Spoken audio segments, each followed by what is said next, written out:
Hola, buenas noches.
Buenas noches, vamos a dar un tiempito para que se conecte el resto.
Buenas noches, hermanos. Buenas noches. Hola, ¿cómo están? Buenas noches.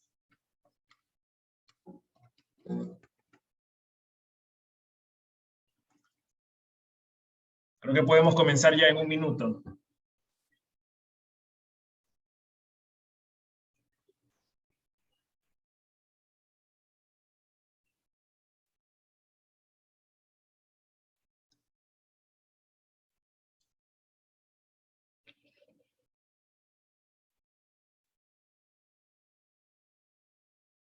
Quería estar seguro que todos me escuchan bien.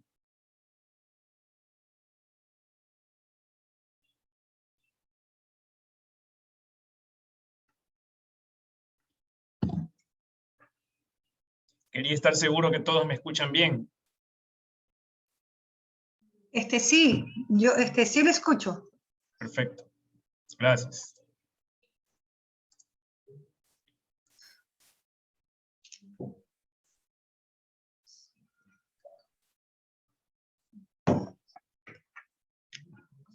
Bueno, yo creo que podemos ir comenzando.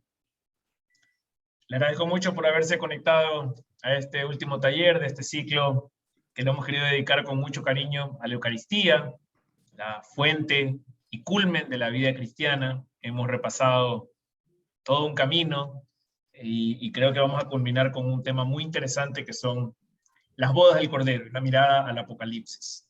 Así que los invito a acompañarme en una oración para que empecemos y poniéndonos en presencia del Señor. En nombre del Padre, del Hijo, del Espíritu Santo. Amén. Creador inefable, tú que eres la verdadera fuente de luz y sabiduría y el principio supremo, dígnate infundir sobre las tinieblas de mi inteligencia el resplandor de tu claridad, apartando de mí la doble oscuridad en que he nacido, el pecado y la ignorancia. Dame agudeza para entender, capacidad para asimilar, método y facilidad para aprender, ingenio para interpretar y gracia copiosa para hablar. Tú que eres verdadero Dios y hombre, que vives y reinas por los siglos de los siglos. Amén.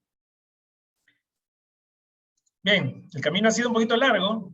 Hemos dedicado progresivamente, creo que año a año, cada vez más tiempo a estudiar la Eucaristía. Recuerdo que hace algunos años comenzamos haciendo un taller con una sesión para abordar ciertos aspectos de la Eucaristía.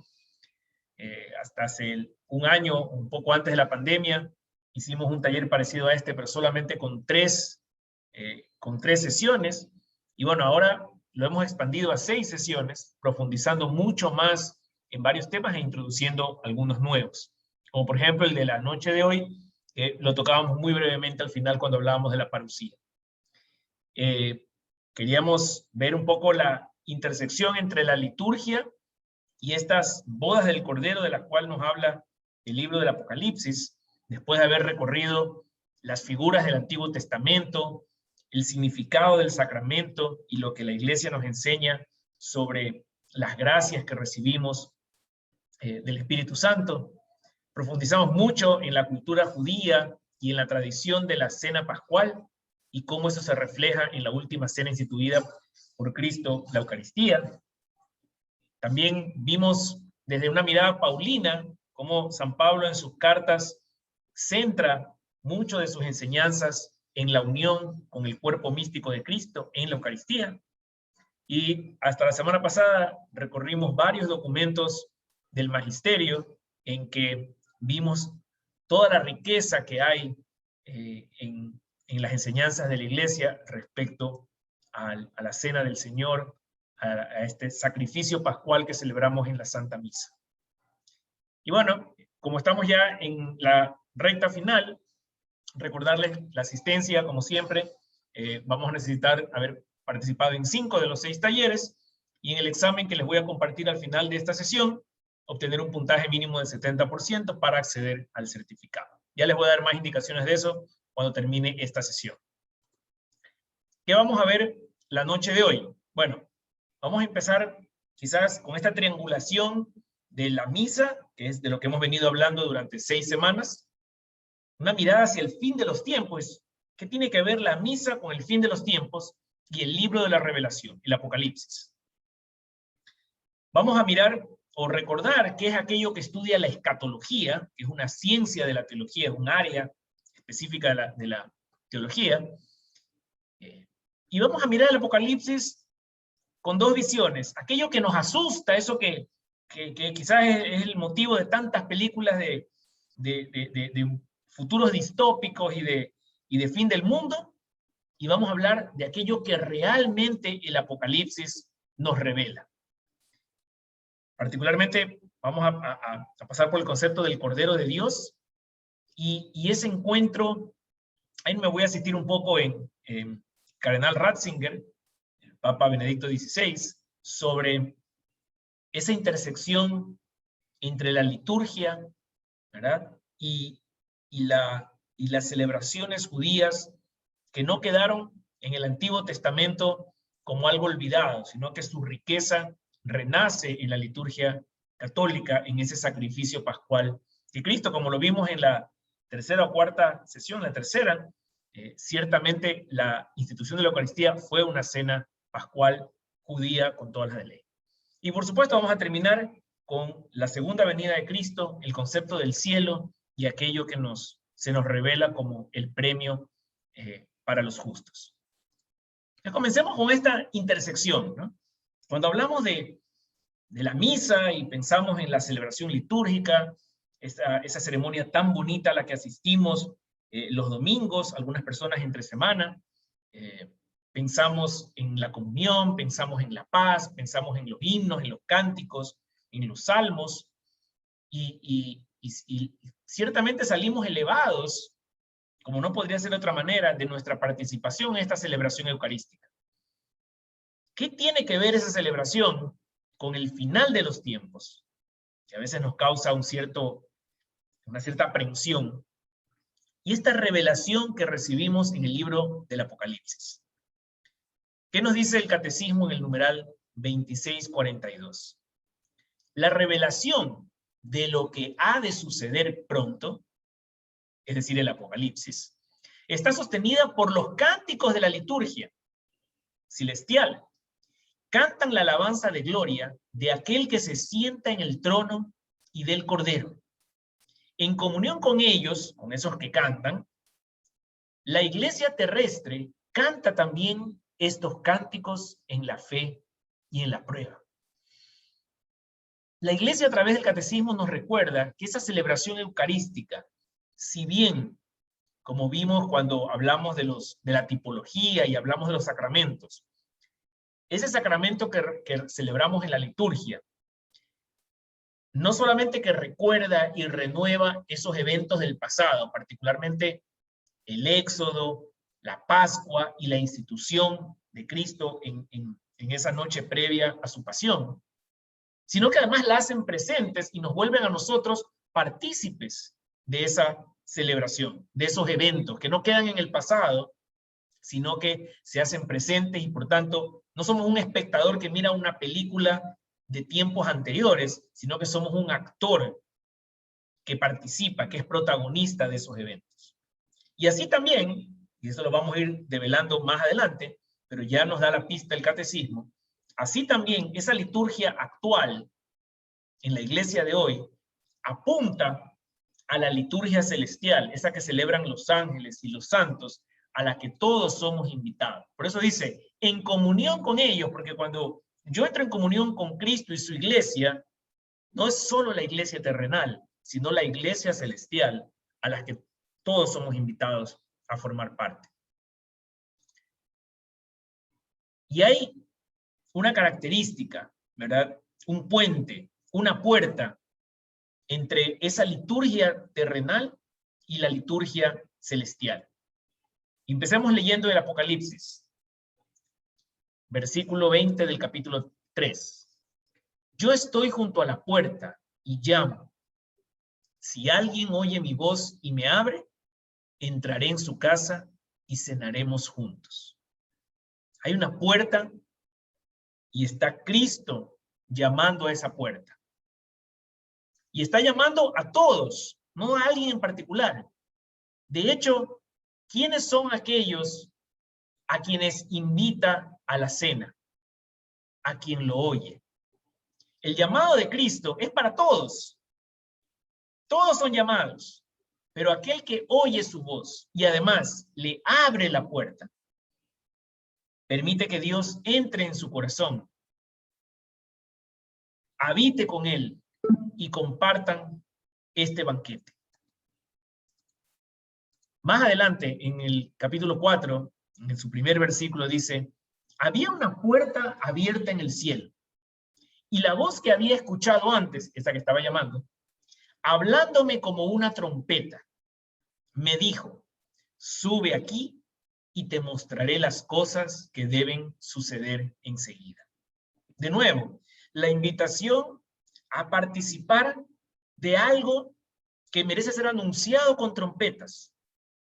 Ciertamente una celebración, una festividad y una puerta que debo atravesar, que está abierta, esperándome, que me invita a pasar. ¿A dónde?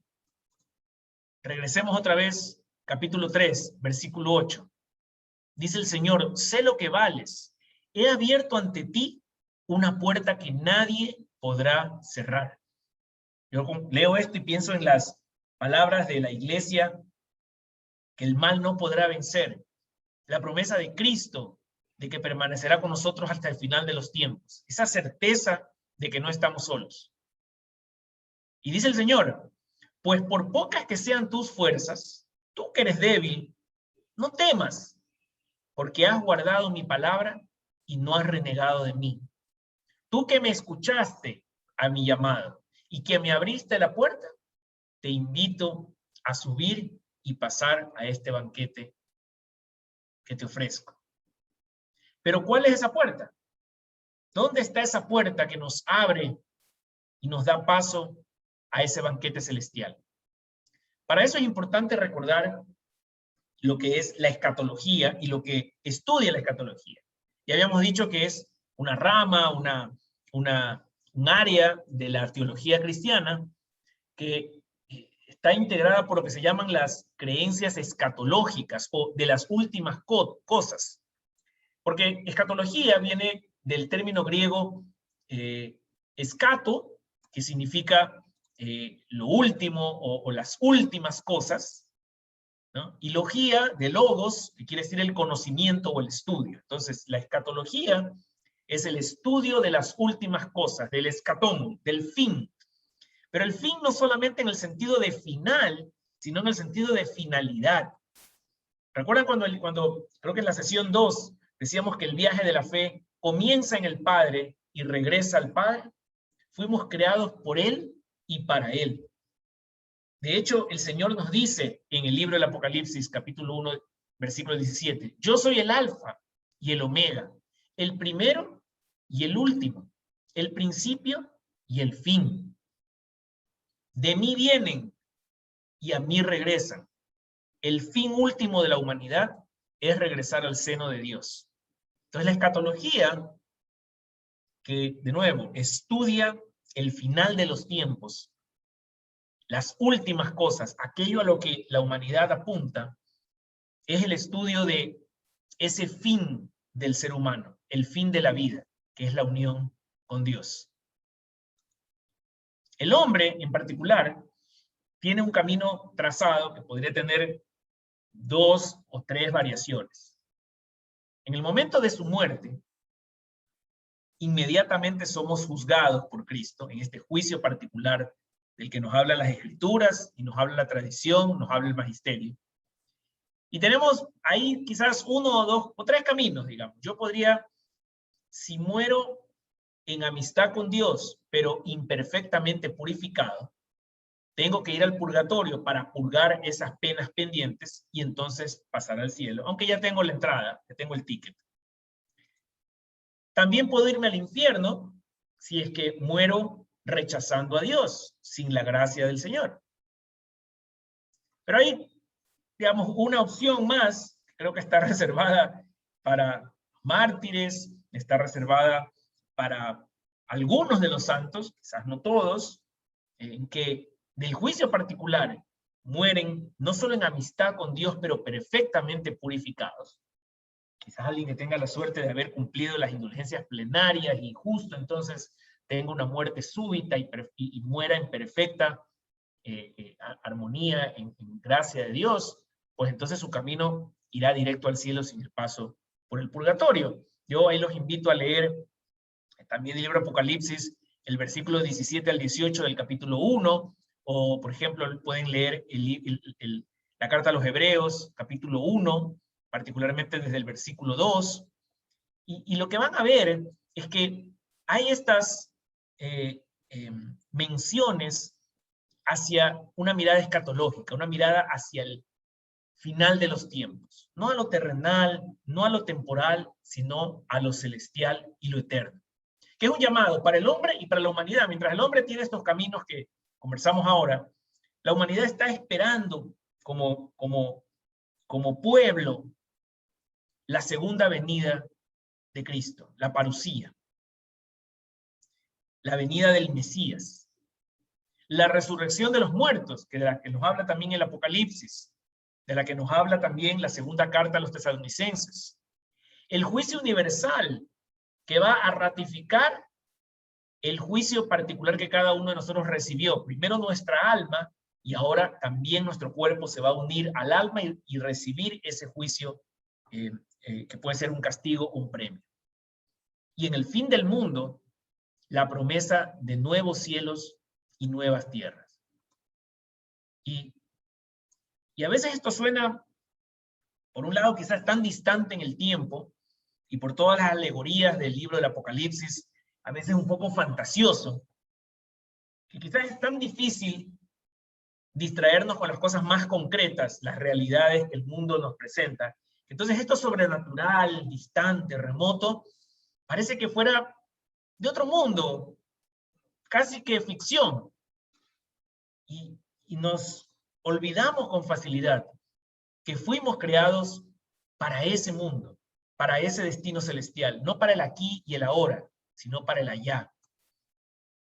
Por supuesto, quien está muy enfocado en su día a día, como Pedro, que se asustaba con la tormenta, que tuvo miedo y dudó, se hunde en las aguas turbulentas. Quien pone su mirada fija en Dios, en ese destino, en esa parucía, en ese escatos, es Dios que le tiende la mano y nuevamente ese Pedro vuelve a surgir y caminar sobre el agua. Pero ¿qué es lo que nos asusta tanto del Apocalipsis? Porque uno piensa Apocalipsis y ya es sinónimo de un desastre, ¿no? Claro, si uno lee el capítulo 8, yo cogí un ejemplo, yo sé que hay algunos, pero porcentualmente les aseguro que es mínimo, pero claro, es lo más sensacionalista, lo que más llama la atención. Capítulo 8 del Apocalipsis habla de truenos, de gritos, relámpagos, terremotos, granizo y fuego que caen del cielo, que una masa incandescente grande como una montaña cae sobre el mar, puede ser un meteorito, puede ser un asteroide, un cometa, un astro enorme que ardía como una antorcha que cayó del cielo, y además la tierra se oscurece, la luna y las estrellas, el sol desaparecen, digamos, realmente una cosa de terror, pues.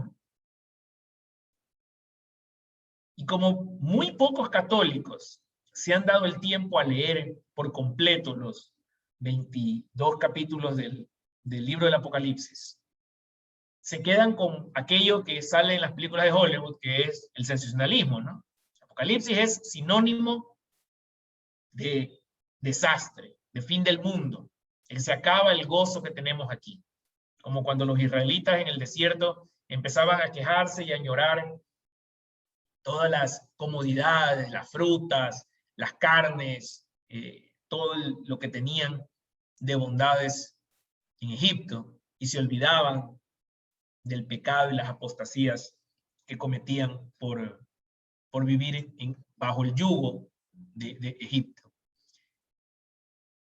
Y nos olvidamos cuando pensamos y hablamos del libro del Apocalipsis. ¿Qué significa la palabra Apocalipsis? Apocalipsis no significa otra cosa sino revelación. El libro de la revelación trata sobre algo que nos es revelado, un velo que nos es quitado, una puerta que es abierta, para mostrarnos qué es lo que nos revela el libro del Apocalipsis. Bueno, en el capítulo 14, por ejemplo, dice, vi al Cordero que estaba de pie sobre el monte Sión. ¿Ok? Hay un Cordero que está sobre el monte, donde estaba Jerusalén. Los elegidos cantaban un canto nuevo delante del trono de Dios. Entonces está el Cordero sobre un monte y los elegidos alrededor de él cantando un canto nuevo, dice. Vi a otro ángel que volaba en lo más alto del cielo, llevando una buena nueva, o una buena noticia, o un evangelio. Y esta es la morada de Dios, dice, que está entre los hombres.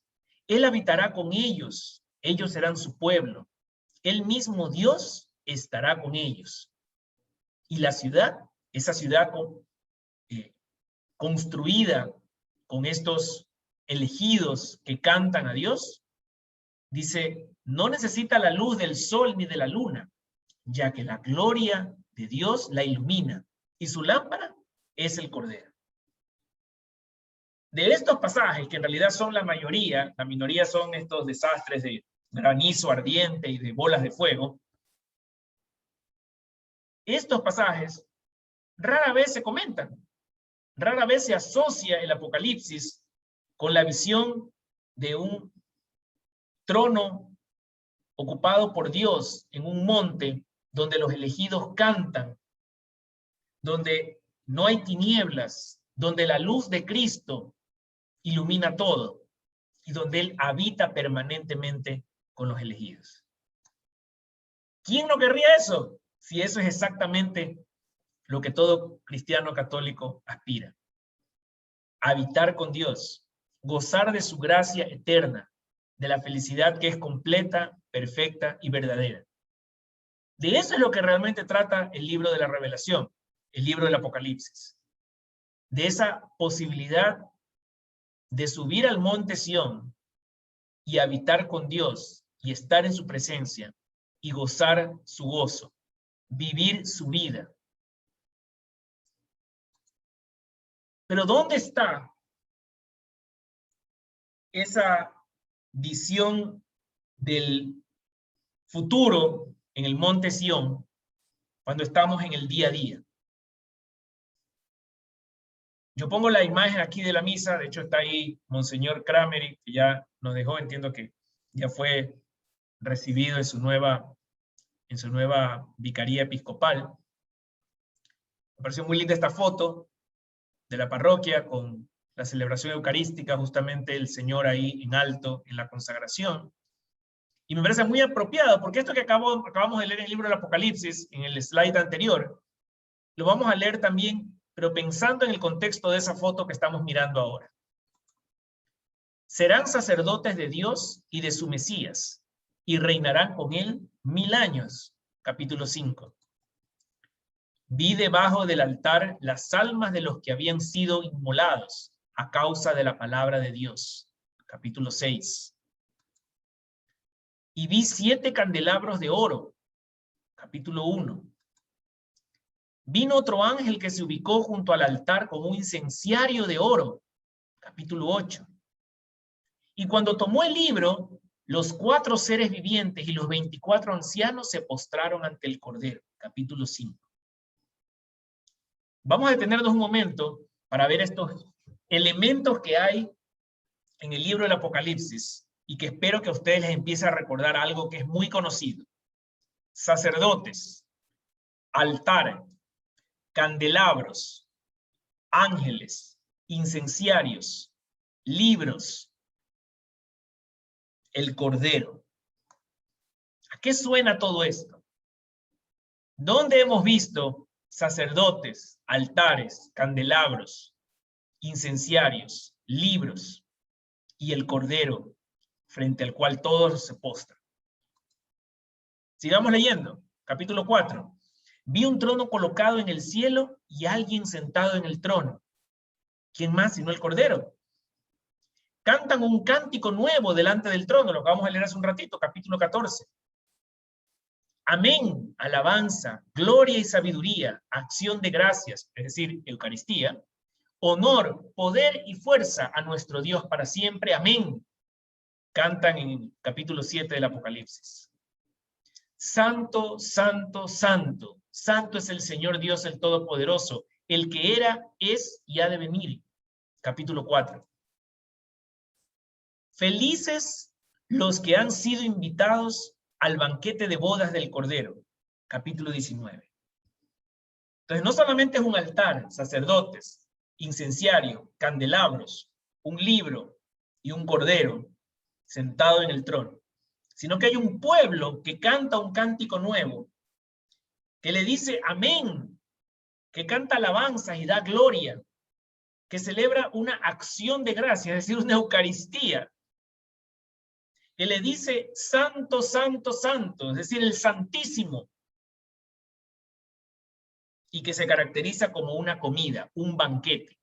Esos que cantan ese cántico nuevo son invitados a un banquete de bodas donde alguien se casa y donde el Cordero se sienta en el trono.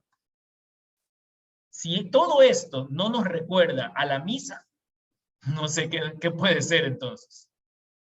Pero estoy seguro que cuando uno piensa en el libro del Apocalipsis, piensa más, ¿verdad?, en el honguito atómico, ¿verdad?, el fin del mundo, y no piensa en la liturgia celestial del Cordero sentado en el trono, del altar donde se celebra un sacrificio, que tiene candelabros, que tiene un incenciario, que tiene un sacerdote o varios,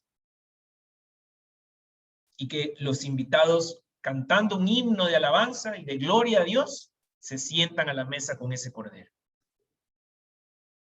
La misa, como ustedes saben, está dividida en dos partes: la liturgia de la palabra y la liturgia eucarística. Casualmente, el libro del Apocalipsis también está dividido en dos partes.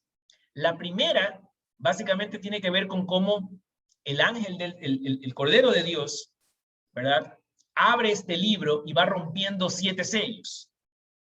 Y sí, suceden unas cosas medio apocalípticas cuando se rompen estos sellos.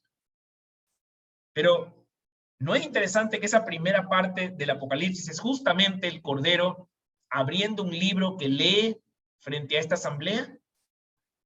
Como sucede en nuestra Santa Misa en la liturgia de la palabra.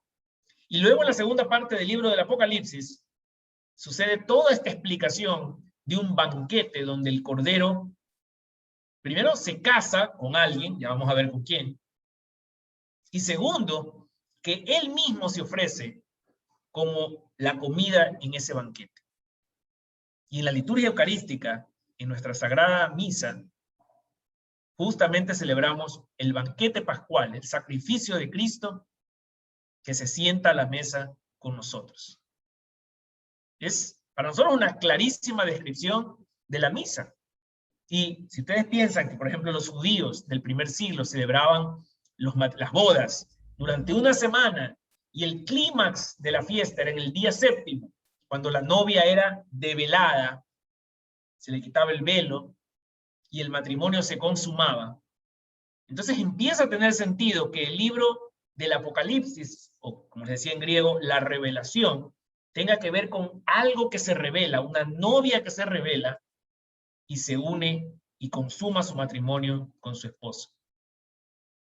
El poder de Dios se revela en diferentes pasajes. Ya habíamos dicho de los libros y los sellos. Y el juicio de Dios se manifiesta cada vez que se rompe uno de esos sellos. Pero en respuesta, si somos acuciosos en la lectura, ese juicio de Dios se revela justamente en respuesta a plegarias, a cantos, a salmos, a himnos. Y de esa forma el Señor nos hace ver cómo en la misa tenemos acceso a su poder. Porque así como los mártires y los santos se postran ante su altar, ante el altar de Dios en el cielo, nosotros también entramos en comunión con ellos. No como espectadores, les decía más temprano, sino como participantes activos de este servicio que se llama liturgia.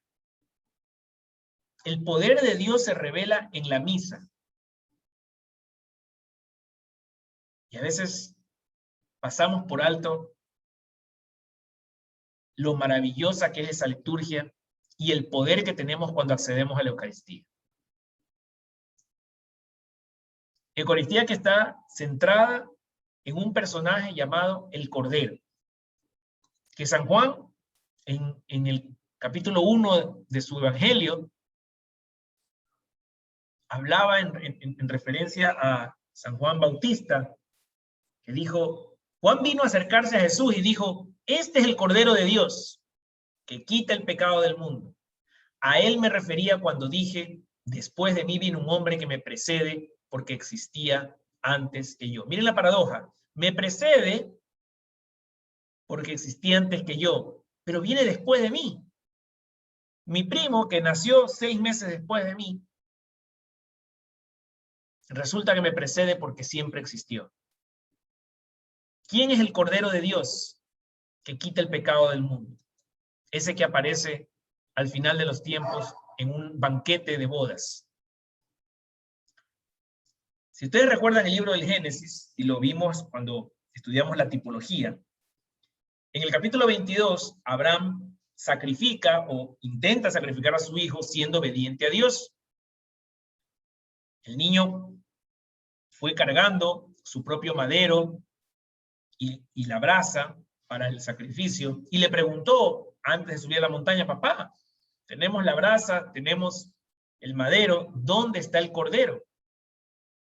Y Abraham le responde: hijo, Dios proveerá el cordero.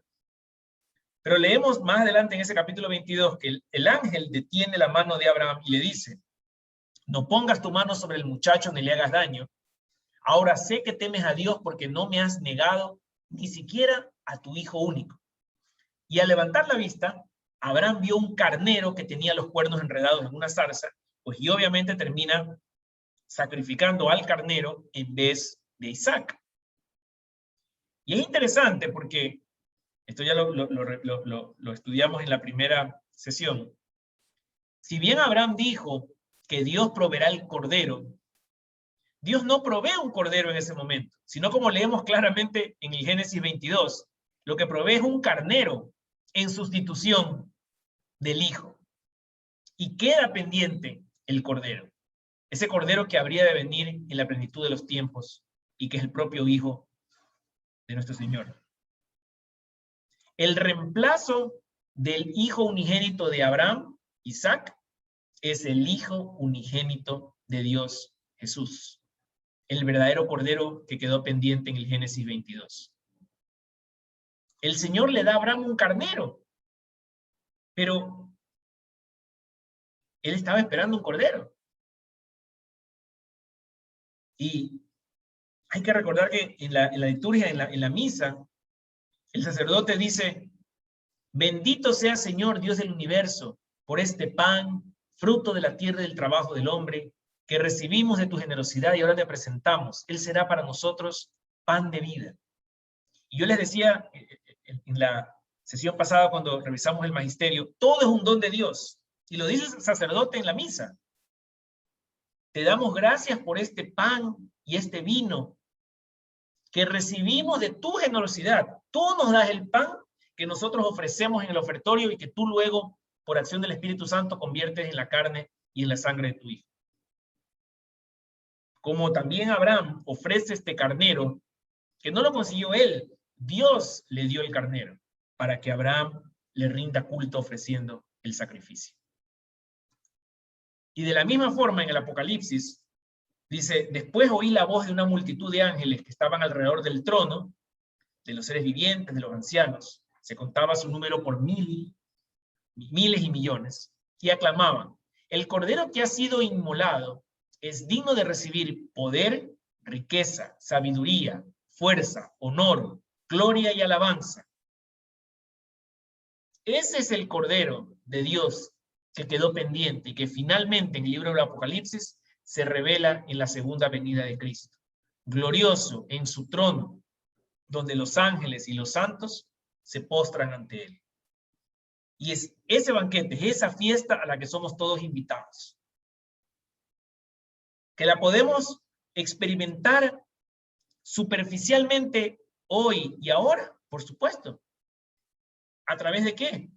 A través de la liturgia, de la Sagrada Eucaristía, de participar de estos eventos del pasado y del futuro, hoy, en la comunidad del cuerpo místico de Cristo. En el Antiguo Testamento, solo el sumo sacerdote era permitido de entrar en el Santo Santísimo, ¿no? Y solamente una vez al año. El templo nunca había sido un lugar para reunión de sus fieles, sino un lugar para dar culto a Dios, desde el inicio, desde el primer tabernáculo.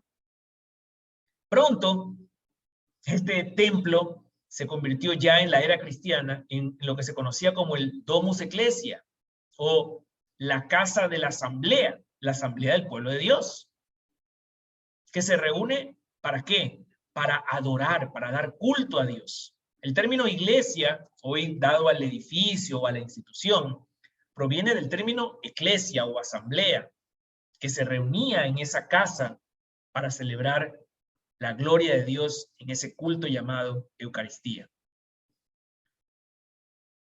En la sinagoga judía, que persiste en esa religión hasta ahora, existe, si alguna vez alguien ha entrado, en la sinagoga está lo que se llama el asiento de Moisés, el profeta de Dios, que es parecido a la sede donde se sienta el sacerdote en nuestros templos católicos. Ahora, el asiento de Moisés no mira al pueblo, mira al santuario donde están los rollos que contienen la escritura, la palabra de Dios.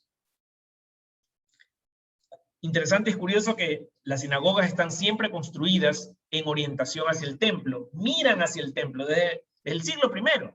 Las sinagogas se construyen mirando al oriente, mirando al templo. ¿Por qué? Porque siempre se consideró que la lectura de la palabra de Dios en la sinagoga no era importante en sí misma, sino como una preparación para el sacrificio que ocurriría en el templo, que es donde se da verdadero culto a Dios. Y cuando se desenrollan los pergaminos para leer la palabra de Dios en la sinagoga, se rezan además las plegarias correspondientes al sacrificio en el templo. Es como diciendo, estamos acá porque no podemos estar en el templo, pero estamos preparándonos, leyendo las escrituras y cantando los salmos y los himnos que nos preparan para el sacrificio que ocurre en el templo. Claro, la gran innovación, o quizás son tres, del templo o la sinagoga judía al templo católico, es primero que las iglesias católicas ya no están orientadas hacia el templo. Primero porque el templo ya fue destruido en el año 70 y ya no hay una esperanza, porque además se rasgó el velo en el templo cuando Cristo fue crucificado y murió, y él mismo le dijo a la samaritana que ya no tendría que rendir culto a Dios ni en el monte donde Jacob tenía su pozo, ni tampoco en el templo. Porque ahora la cosa era muy distinta. Ya no es el templo, es Dios mismo que hace morada en cada uno de nosotros, convirtiéndonos en templos del Espíritu Santo. Resulta que entonces las iglesias católicas hoy, o tradicionalmente, se han construido, quizás algunas hoy no cumplen esa tradición, de ser construidas mirando al este, ya no al lugar donde estaría el templo, porque hoy miran expectantes dónde sale el sol, como una forma en que el cosmos nos habla de Cristo y nos dice, el que ha de venir está por llegar y estamos esperando. Es esta construcción llamada ad orientem, y de hecho en algunas parroquias en el mundo todavía se celebra la misa mirando ad orientem, en esa expectativa por la venida de Cristo y un nuevo cielo y una nueva tierra. Otra innovación de la liturgia católica sobre la liturgia judía es que aparece el altar, que no existía en la sinagoga, porque en el altar se celebra un sacrificio. Los judíos tenían un altar, pero estaba en el templo. En la sinagoga no había altar. Nosotros sí tenemos un altar porque sí tenemos un sacrificio que es de tipo eucarístico. Y ese altar se convierte en la puerta que veíamos hace un momento, que se nos abre y mediante la cual el Señor nos invita a participar de ese banquete celestial. Por ese altar entra Dios en comunión de amor con nosotros, su pueblo, y por esa puerta, que es el altar, sale el pueblo de la esclavitud del pecado, como hizo Israel de Egipto, para entrar en la gloria del Dios vivo. La tercera tradición o cambio en la tradición de la Iglesia Católica, la liturgia católica sobre la liturgia judía, es que la Torá es reemplazada por el Evangelio, en el que el mismo Jesús dice, ojo, pero Moisés hablaba de mí. Y claro, la palabra de Dios es tan venerada con igual reverencia como se hacía o se hace en las sinagogas, porque proclamar el Evangelio no es leer textos sobre el pasado, sino que Dios mismo, en la liturgia de la palabra, nos habla aquí y ahora. La tradición siempre ha sido construir las iglesias con una arquitectura cruciforme, ¿no? La cruz. Típicamente las iglesias son construidas sobre escalones, elevadas, para desde el momento en que uno pasa del mundo terrenal a este lugar sagrado, sentimos que estamos siendo elevados. Por eso hay los escalones, que además hay otros escalones adicionales en el altar, ¿verdad? Ese altar que está recordándonos el monte donde Moisés y Elías se encontraron cara a cara con Dios. El monte donde Pedro, Santiago y Juan lo vieron a Cristo transfigurado y volvieron a ver a Moisés y Elías. El monte donde Abraham ofreció o trató de ofrecer en sacrificio a su hijo y finalmente utilizó un sustituto, que era el carnero. Hay tanto de riqueza en la tradición litúrgica judía que hemos incorporado en la tradición apostólica católica, que el hilo conductivo, ese hilo rojo que conecta la historia del mundo, que se llama la historia de la salvación, no termina. Comienza en el Génesis, donde leemos desde el inicio que Adán, Eva y sus hijos ofrecían sacrificios a Dios como alabanza, como culto, como adoración. Pasamos por este momento en que estamos viviendo la era de la iglesia, la era del Espíritu Santo, en que todos nosotros como asamblea celebramos el sacrificio pascual de Cristo y miramos hacia el futuro, a esa parucía, a esa venida de Cristo en que finalmente se sienta con nosotros a la mesa, como lo hace hoy en la Santa Misa, pero de una manera permanente, perfecta, donde finalmente el velo se retira y podemos verlo cara a cara. Miren qué hermoso ícono de esas bodas celestiales en la segunda venida de Cristo. Y claro, por un lado está el evento de la institución de la Eucaristía, ¿verdad? Allá en el Evangelio, en el siglo I. Por otro lado, la liturgia que hace presente esa cena de Jesús, la forma en que celebraban esa Pascua, la hace presente y la celebramos como si fuera hoy, aquí, todos los domingos y todos los días que celebramos la misa. La misma noche del éxodo de Israel se hace presente en nuestra Eucaristía. La escena del piso de arriba, donde Jesús y los apóstoles celebraron la última cena, nosotros estamos presentes ahí en la Santa Misa. Pero yo decía al inicio, así como la misa hace presente estos eventos del pasado y nos vuelve a nosotros partícipes de esos eventos del pasado, también la misa hace presentes esos eventos del futuro, esa liturgia celestial a la que somos invitados. Y por un microsegundo, cuando estamos en contacto y en comunión con Cristo, perfectamente purificados, en algunos casos, como decía, por ejemplo, quien ha tenido la suerte de recibir las indulgencias plenarias y está en perfecta amistad con Dios, por un milisegundo alcanza a compartir la gloria del cielo en esa comunión. Y la liturgia católica romana no trata sobre reemplazar aquello que pasó y dejarlo atrás. No, decimos que lo volvemos a vivir. Recapitulamos la historia de la salvación. Actualizamos los eventos del pasado. Los hacemos presentes en el sacrificio pascual. Por eso leemos, hay un libro del cardenal Ratzinger que se llama, y les recomiendo leerlo, se llama El espíritu y la liturgia. Hace un análisis completo, de hecho algunas ideas las he tomado de ahí para esta presentación. Él dice, la liturgia eucarística es la parucía. La segunda venida de Cristo sucede en la celebración de la Santa Misa. Las imágenes apocalípticas del Nuevo Testamento son sobrecogedoramente litúrgicas, dice él. Y ya hicimos hace un rato el ejercicio de leer sobre el candelabro, el altar, los sacerdotes y los cánticos. El santo, santo, santo, el santísimo. El lenguaje litúrgico de la iglesia, dice el Papa Ratzinger, es sobrecogedoramente apocalíptico. No es tanto que el Apocalipsis nos habla de la misa, como que cuando la misa nos habla del Apocalipsis.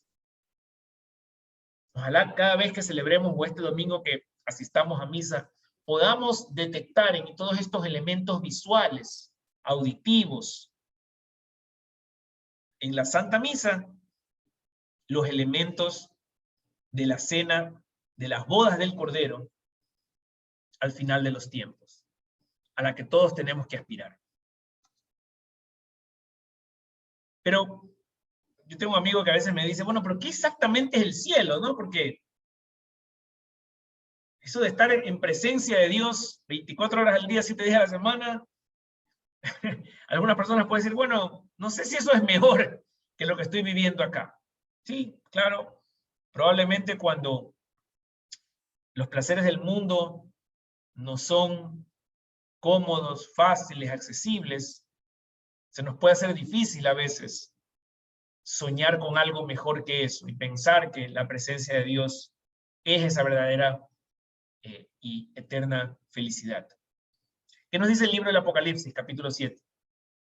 Estos son los que vienen de la gran tribulación, refiriéndose a estos santos elegidos. Ellos han lavado sus vestiduras y las han blanqueado en la sangre del Cordero. Por eso están delante del trono de Dios y le rinden culto día y noche en su templo. El que está sentado en el trono habitará con ellos.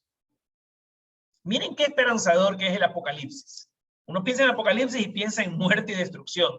Pero el Apocalipsis del capítulo 7 nos está diciendo que la invitación a habitar con Dios y ser parte de su reino no es para los perfectos.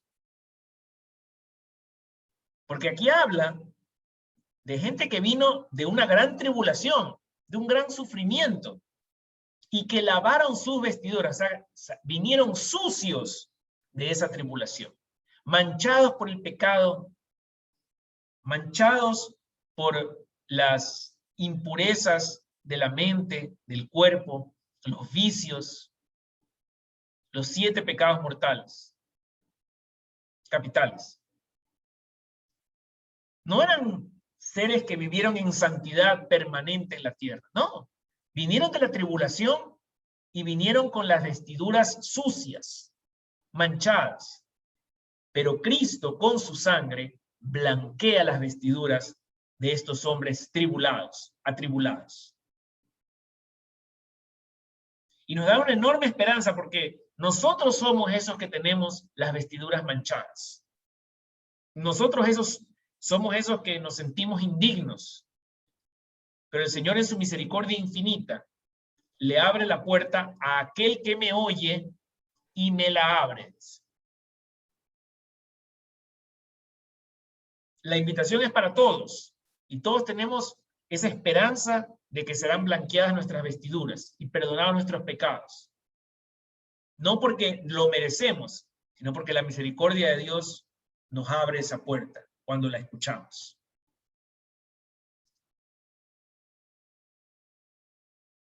Y este drama, ya para ir terminando, de la historia de la salvación, se centra, como digo, en un regalo divino, porque finalmente la misericordia es un don de Dios que no lo regala. Pero como hemos experimentado todos nosotros siempre, los regalos hay que recibirlos.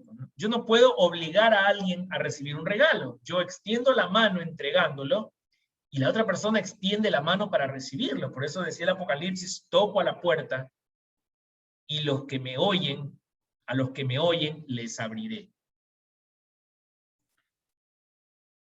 Dios ciertamente es apasionado por el hombre. Añora volverse a encontrar, a unir con el hombre, a casarse con el hombre. He ahí las bodas del Cordero. Dios quiere unirse como el hombre se une a su mujer. Pero leemos en el capítulo 22 del Apocalipsis que dice, y al final, ¿no? El ángel me mostró el río del agua de la vida, transparente como el cristal, que brotaba del trono de Dios y del Cordero. Miren qué imagen tan hermosa. Uno piensa en Apocalipsis de nuevo y piensa en terremotos y desgracias, pero Apocalipsis nos habla de este jardín con un agua de vida, con el trono de Dios y el Cordero. Y que en medio de la ciudad, dice, a uno y otro lado del río hay árboles de la vida que dan fruto 12 veces, una vez cada mes, y sus hojas sirven de medicina para las naciones. Este río de agua viva que fluye en el cielo nutre a los árboles que están de lado y lado en sus riberas y los hace florecer y dar frutos. Entonces, la decisión es nuestra, el llamado y la invitación está ahí para todos nosotros. Pero voy a ser el Adán que reclama el fruto y se lo roba contra la voluntad de Dios, o voy a ser este árbol que llega por la misericordia de Dios a nutrirse y alimentarse del río de agua vida, el río de agua de la vida. En la escena de la samaritana nuevamente el Señor le dijo, tú me vas a pedir de beber. Y quien beba de esta agua nunca más tendrá sed. Quien piensa que la vida cristiana es ir a misa el domingo y después de que salimos de ahí es solo portarme bien con el resto, ser buenos los unos con los otros, está totalmente equivocado. Dios no nos invitó para ser buenos. Dios nos invitó a ser perfectos. Sean perfectos como mi Padre en el cielo es perfecto.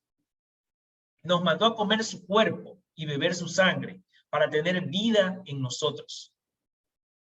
Mientras los hermanos protestantes creen en la justificación por la fe, a nosotros Dios nos pide la santificación. Y no hay mejor forma para alcanzar la santificación que unirnos al Santo, Santo, Santo en la comunión.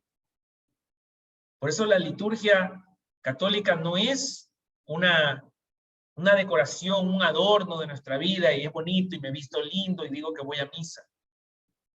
En esencia, nuestra fe gira en torno a la Eucaristía porque, primero, Dios está presente físicamente ahí en el altar para que me postre, lo alabe, lo adora, le agradezca, le pida. Pero no es un Dios distante que está allá arriba en el altar y yo acá sentado, como un esclavo, como un espectador. Ese Dios anhela unirse a mí, casarse conmigo, ser uno conmigo y regalarme esa santidad que Él tiene.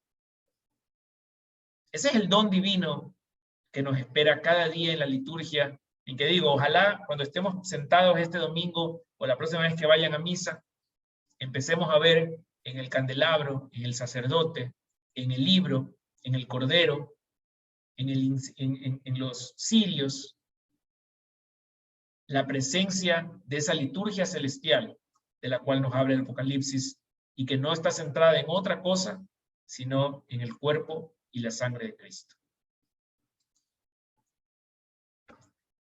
Eso es lo que tenía por hoy. Esa también cubre el material que teníamos programado para estos 6 talleres que culminan también ahora. Y abro el micrófono por si alguien tiene alguna pregunta o comentario. También el chat, si alguien prefiere hacerlo de esa forma.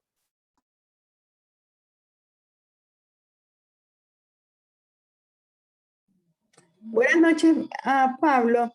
¿Esta clase la van a poner en YouTube? Llegué un poquito Sí, claro. tarde. Sí, como todas las clases las vamos a publicar en los próximos días en el canal de la parroquia, correcto. Pero entonces no puedo hacer el examen por esta clase. ¿Por qué? Es que acabo de llegar, acabo de llegar a mi casa y casi no escuché la clase. Ok. Entonces Bueno, quería ver si de pronto mañana lo publican para repasar. ok, voy a insistir para que lo publiquen lo más pronto posible. Hay un tiempo que le toma a Zoom procesar el video y disponibilizarlo para que lo podamos compartir. Apenas esté, espero que pueda ser mañana, voy a insistir para que lo publiquen, ojalá mañana. Si eso no sucede, no hay problema, damos un tiempo adicional para que puedan rendir el examen. Gracias, Pablo. Pablo, ¿cómo estás? Gracias por todo este tiempo, ¿no? Realmente es muy valioso. ¿Podemos regresar a ver la cita en una de las diapositivas, la del Génesis, cuando Abraham va a sacrificar a su hijo.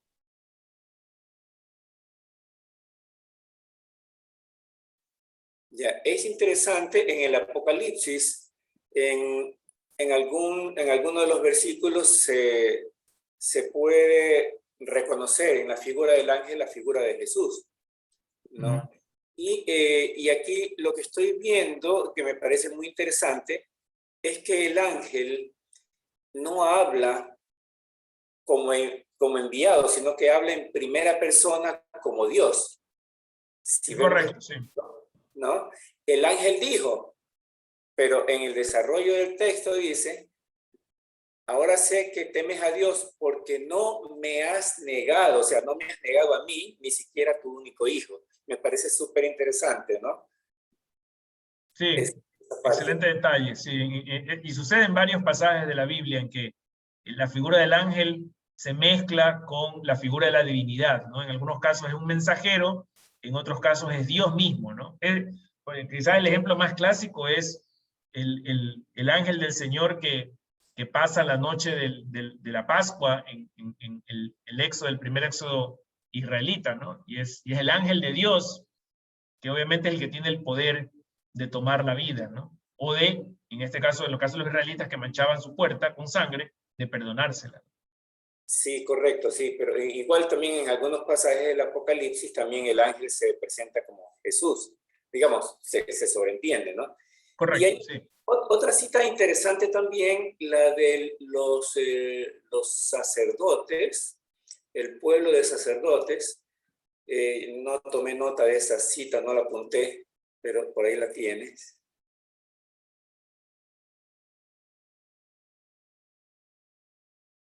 Ok, Apocalipsis 5:10. Déjame ver si veo en la Biblia porque es interesante ver el versículo anterior. Ok.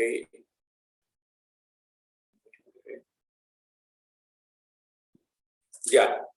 Eres digno de tomar el libro y abrir sus sellos porque fuiste degollado y compraste para Dios con tu sangre hombres, aquí vienen, hombres de toda raza, lengua, pueblo y nación. Es decir, está como mencionando a todos los pueblos que fueron comprados con la sangre y con la sangre del Cordero en este caso, ¿no?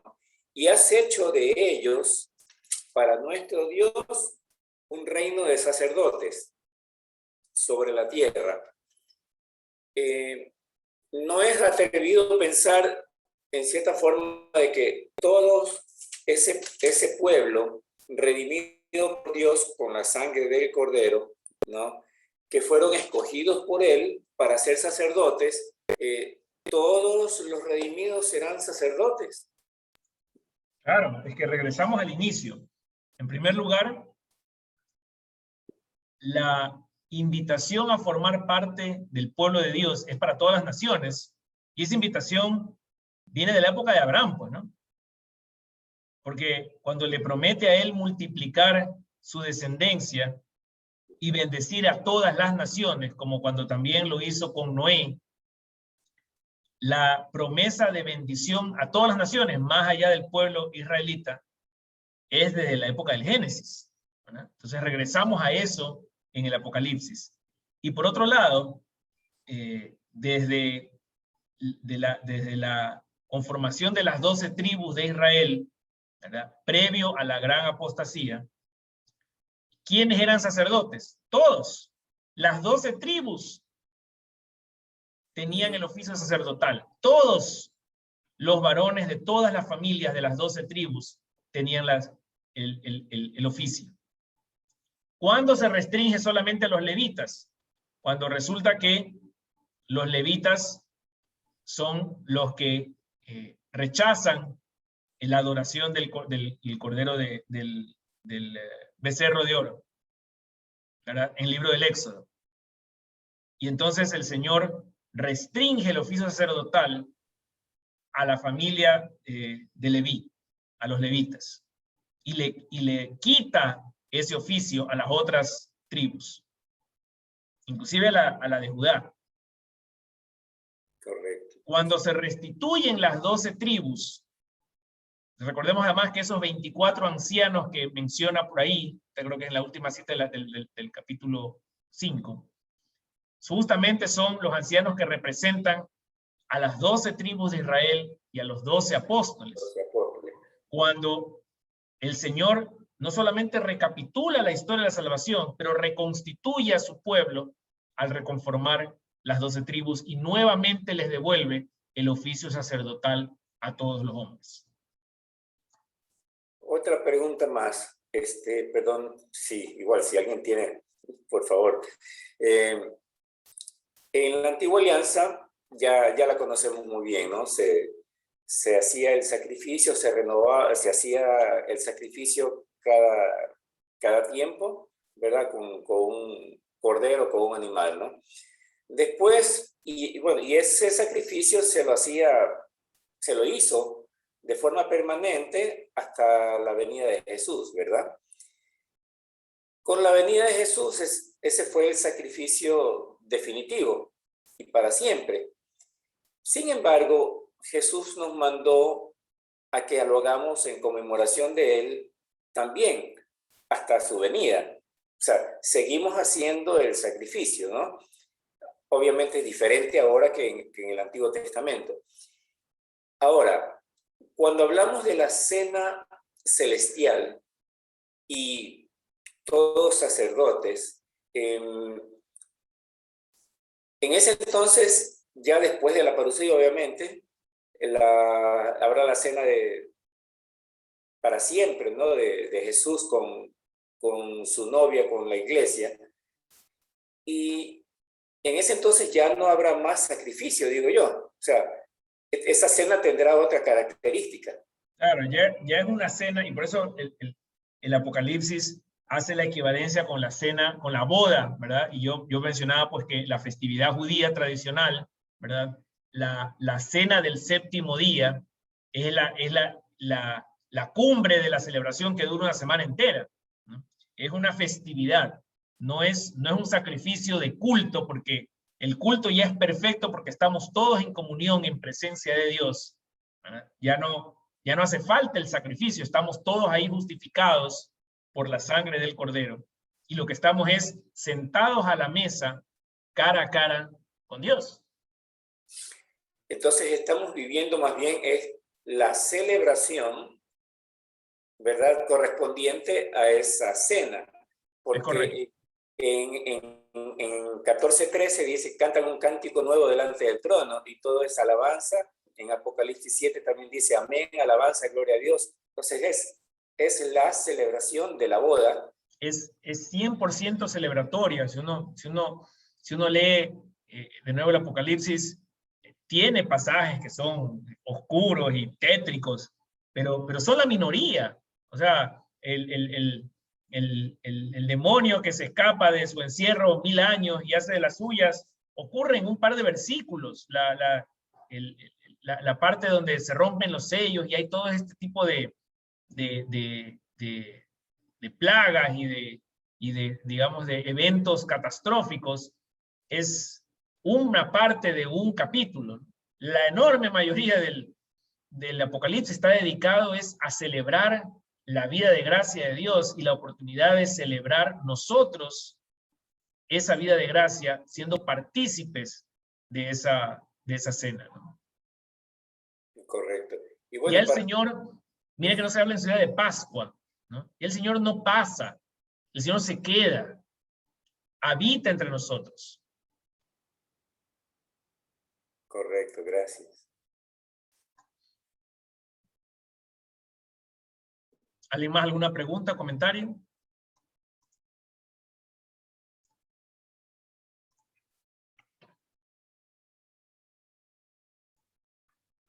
Cuando les comparto aquí en el chat, aquí en el Zoom, he colocado el link para el examen final.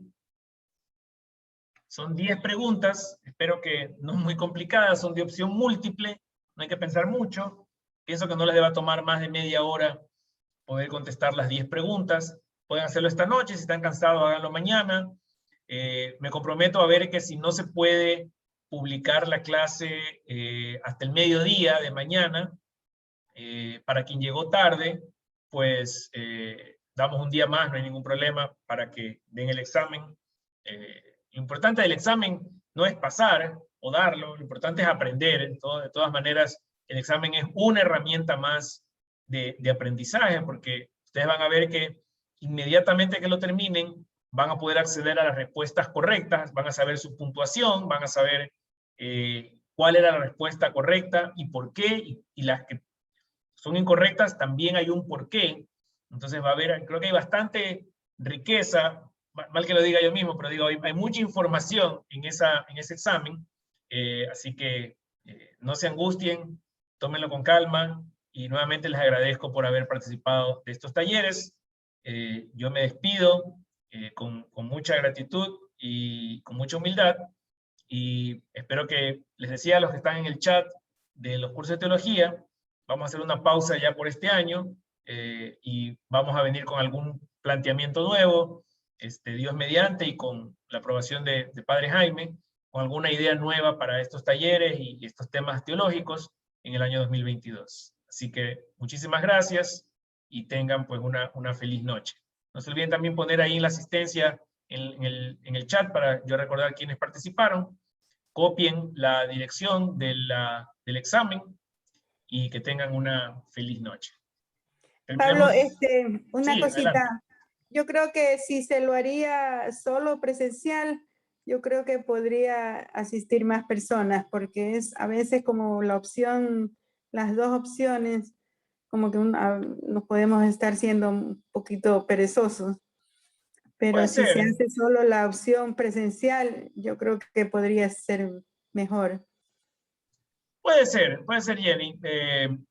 No, es difícil saber hoy en día cuántas personas vendrían solo a la opción presencial.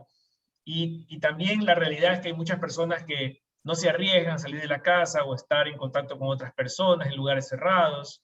Así que difícil no dar ahorita la opción. Pero en todo caso, creo que ya en el 2022, con más regularización del tema de las vacunas, probablemente la gente ya regresando un poco más a la vida normal, podamos quizás ofrecer esa modalidad. También todo depende de lo que Padre Jaime piense que es lo más conveniente, ¿no? No. Bueno, muchas gracias. Que tengan una feliz noche. Pablo. Por favor, copien el link y cualquier cosa estoy a las órdenes. Muchas gracias por haber participado. Okay. Y terminemos entonces con un Ave María para que nuestra Madre del Cielo nos ilumine en ese examen y nos ayude a vivir la Santa Misa de aquí en adelante como un verdadero banquete celestial. Dios te salve María, llena eres de gracia, el Señor Gracias, Señor es contigo, bendita eres entre todas las mujeres, bendito es el bendito fruto es de el tu vientre, fruto de tu Jesús. vientre, Jesús. Santa María, Madre de Dios, ruega por nosotros pecadores, ahora y en la hora de nuestra muerte. Amén. Que tengan una feliz noche. Hasta luego. Gracias, Pablo. Gracias. Hasta luego. Hasta luego. Chao. ¿Te das cuenta que son todos de bosques? Casi todo.